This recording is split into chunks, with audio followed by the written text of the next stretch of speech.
Hello and welcome to the GSMC Chip Shot Football Podcast presented by the GSMC Sports Network. I'm your host, Manny Maradiaga. Welcome you into the show. Happy first day of April. I'm begging for some warm weather finally over here in Morgantown, West Virginia, where I'm live doing this show. But anyway, I have a lot of good stuff planned for you guys here today on today's episode around the NFL and a lot more interesting topics to talk about. Starting off with Haason Reddick and the trade that sent him to the New York Jets in exchange for a conditional pick. I'll get into that and breaking all that down to start the show. Later on, we're going to talk about Brandon Ayuk's contract situation a bit more and what he said about it and where he feels his value is to the San Francisco 49ers. As well, in the second half of the show, for the first time on this show, I'm going to be breaking the last two segments into one big segment, ranking the NFC conference and the AFC conference from 1 to 16 to make it more room for analysis and breaking down why I'm ranking the teams as I am, 1 to 16, and just going over how each of them have improved after the first month of free agency. So a lot to talk about on today's episode. Please remember to like, follow, and subscribe to the GSMC Chip Shot Football Podcast. And one last time before I start with the first segment, I want to remind you guys, if you have any questions, comments to make during this live show, to use the tip and donations link on your screen and running across the ticker down below, GSMCPodcast.net. This just makes sure I'm able to see your question, I can read it on air and interact with you guys, make it more conversational. It's a lot more fun for me, I think, a lot better for the show. It's a big help for this show as well as every other show on the network. We always show great appreciation to you guys every time anyone's able to do that with any questions that you guys may have.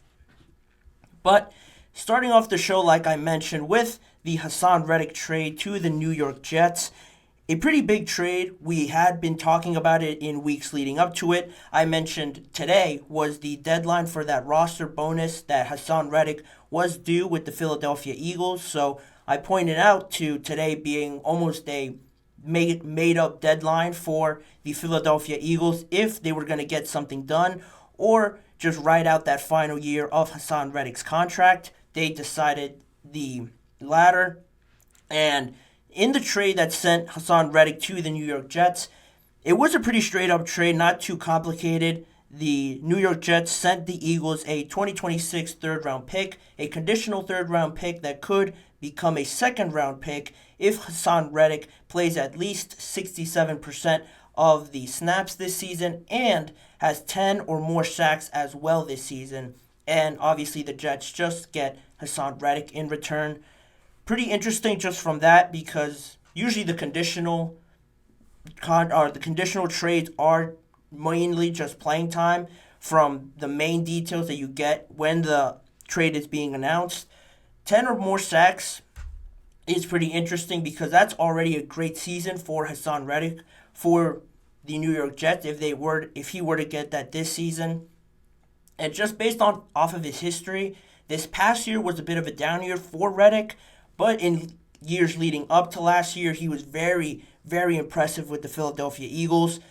One of their best defensive players, if not the best, just based on that first or second year that he played there. Very impactful on the defensive line.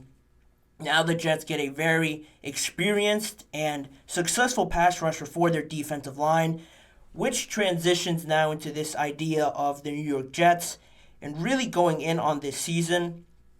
One of the reasons they got Haason Reddick to really round off that defense, other than pass rusher, which they now obviously attacked and addressed this with this trade, they only really need to address safety, maybe corner on that defensive side of the ball, maybe just get other depth pieces elsewhere. But other than that, it's really hard to find a massive, massive glaring issue for the New York Jets. And really just them building around this idea of no excuses, going all in on this season with Aaron Rodgers. Hopefully they get him healthy for the majority of the season after coming off of that Achilles injury. But now, like I mentioned, it's almost no excuses for the New York Jets. They have almost everything that you would need to compete in a very competitive AFC in a division where it's looking a bit inconsistent to some degree because of the Dolphins, probably the best team in that division, but they showed weaknesses and most of their flaws in the playoffs when it got colder, playing in cold environments. That inexperience to some extent as well with Tua. Then you have the Patriots that have made some decent moves this offseason, but you don't really believe that they have the talent and level on their roster right now, as it stands today on April 1st, to compete with the Bills, the Jets, and the Dolphins. And on that note, it's the Buffalo Bills who are left, and they obviously have Josh Allen, Stephon Diggs. James Cook looked promising last year. Dalton Kincaid had a breakout year in his first year. But then again, they've lost Jordan Poyer, Tre'Davious White, Gabe Davis is now gone. So how is that all going to affect how they look offensively and defensively and in the locker room as well? Because those guys were big locker room leaders, impactful voices in that locker room. Apart from the coaches, those guys were the main leaders. So you have to put into effect or determine how much of an effect those guys' departure will affect the chemistry and how this team really gets together towards the beginning of this season. But overall, it looks like the Jets right now just seem to be breaking positive news after positive news. And with the addition of Haason Reddick, it was reported before by Mike Garafolo that it was believed that Haason Reddick was pushing or was going to be pushing for a bigger contract after his current contract expires after this season in 2024. So it didn't look like the Eagles wanted to commit a lot of money to him. Plus, with the signing of Bryce Huff from the New York Jets, it didn't look like they were going to have really enough money to pay Bryce Huff, Josh Sweat, Haason Reddick, all of this money to really play in the same position. So it made the most sense for the Eagles to trade him, and they got the best out of it. Basically a switch. Bryce Huff goes to the Eagles, and Haason Reddick goes to the New York Jets. And just from that point, seeing how that broke down with the contract, I mentioned he's on the last year of his contract, Haason Reddick.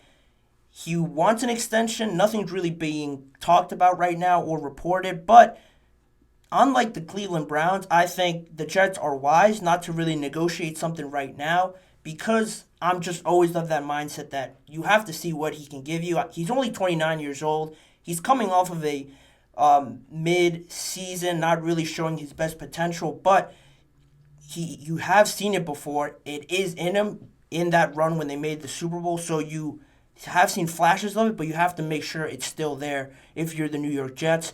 With so much that you've invested into this team right now, it wouldn't make sense to me to give him an extension right away like the Broncos did with Russell Wilson, like the Browns did with Jerry Jeudy. Obviously, with Russell Wilson, the money was exponential and so much money just being talked about. Haason Reddick isn't the same amount of money, but I'm just still of that mindset that he has to go and earn it. So he is in a contract year, so that could be more motivation to benefit the New York Jets going forward. And now, the New York Jets, like I mentioned, looking all good, all positive on their side. They've done everything well so far this offseason. Then you look at the Eagles. Not that they're doing bad, but they're almost trending in a different direction just because they're eliminating a lot of the players that they played last season. They've released or just moved on from 21 players who started at least one game for them already this offseason. You look at that and you think, oh, wow, like 21 players, that's a lot. They haven't brought in 21 players to replace them. How are they going to look? But most of those players either didn't play well or retired or just really weren't like star potential players that are going to be a devastating loss for them. So it's almost good that they got rid of right away some of the guys that didn't cut it for them, didn't perform to the level they thought. And just clearing house isn't always a bad thing if you lose this amount of players. Specifically talking about the pass rushers, I mentioned Bryce Huff replaces Haason Reddick. Josh Sweat was able to remain with the Eagles because he had some contract disputes, some disagreements a little bit, but he ultimately decided to restructure his deal, and he was going to stay because he restructured his deal. It was less money for the Eagles. Unlike Haason Reddick, he stays. And now those two are your presumed starters for the Eagles. Something to keep note with Bryce Huff and him being the really presumed leader, presumed starter right now for the Philadelphia Eagles. With the breakout year coming last year, he had 10 sacks. He signed a 3-year, $51 million deal with the Eagles. He's still only 26 years old, so you're hoping to get a lot more of those kind of years going forward. But this is a major uptick in usage for Bryce Huff. Last year, Reddick and Sweat played over 800 snaps as the starters last year, and Bryce Huff had a career year last year where his max amount of snaps were only 480. So how much is really double of what he played last year going to affect them heading into this season? I say that because if you're not getting the ultimate best out of those two guys, who's behind them? Who can spot them for a rep or two and give you the same amount of output? You have the young rookie out of Georgia, Nolan Smith, who remains on the roster, and Howie Roseman and other organization members for the Eagles have said that they want to play him more. They really didn't like how it played out last year in his rookie season, not really using him. He only played about 16% of the entire snaps of the regular season, so they want to get more out of him. But how much do you think you're going to get out of him now in his second year when he really didn't play and he really didn't get any experience reps with the Eagles, and something to build on heading into this year where he'll be needed a lot more for that depth to spot Bryce Huff and Josh Sweat. And also, just to add on to that, Josh Sweat was the starter, but unfortunately he only finished with 6.5 sacks last year, which is okay, but he didn't manage a single sack in any of the last 8 games to end the season, which is why the defensive struggles were so magnified. They weren't getting any pressure. The secondary suffered because of that, and it looked just a lot worse week to week in some of the bad losses that they have, ending all with Tampa Bay and the kind of loss that they had there. So all of that now plays into effect this year. Yeah, they got some good compensation for Haason Reddick, more than I thought they were going to get, honestly. For a second-round pick, what could be a second-round pick, I think that's very well done for the Philadelphia Eagles and how they managed to do that. But there still remains questions. I'm still skeptical over all the stuff that I mentioned just there. Better off after the trade, the winners of this trade. Short term, I just think it's the Jets because you're more confident in what you're going to get out of Haason Reddick. You've seen it. He's proven it more often than Bryce Huff has in just this 1 year where he broke out, had 10 sacks, earned his contract, but now there's more expectations to build on that, to continue to play on that. And like I mentioned, Haason Reddick has been to the Super Bowl with the Eagles, has put up some big numbers. I think the most he had was 16.5 sacks just a few years ago. So the Jets are getting that to add on to this roster that's ready to win now. Immediate production from all their assets that they gained this offseason. I think the Jets right now are the major winners of this trade. And to wrap up this segment, the depth behind the pass rushers for the Eagles, it's important. Hopefully for them, they get the most out of Nolan Smith and just anybody else they might fortify their defensive line with in the draft or the rest of this offseason. But you have guys like Jalen Carter that showed great potential. He was a monster for them in the middle of that defensive line last year, so you hope also for that potential growth and jump out of Jalen Carter. But if you notice a trend, I'm saying hope, anticipate, maybe with the Philadelphia Eagles. It's a big question mark right now with them and how this will play out. It could go well, but the uncertainty and the unknown right now is what makes this move a lot more successful for the Jets because they are more likely to see production out of guys that, have had production in the NFL already. So that's where that stands. A big trade nonetheless because of it involves a pass rusher still in the prime age of his career at 29. Haason Reddick will be a great addition for the New York Jets. And really, they're pushing for contender status in the AFC, which they're going to need because it is a very competitive conference, and it will be very interesting how it all plays out for the New York Jets if they all stay healthy. But in the meantime, we're going to continue on with the show. I'm going to talk about Brandon Ayuk and his contract situation with the San Francisco 49ers, what he said on it, and how that will affect not only his contract, but the dynamic of this team going forward with all the negotiations and their salary cap situation they might find themselves in down the line. A lot more coming up on the show today. The GSMC Chip Shot Football Podcast presented by the GSMC Sports Network. More on that story and others after this break.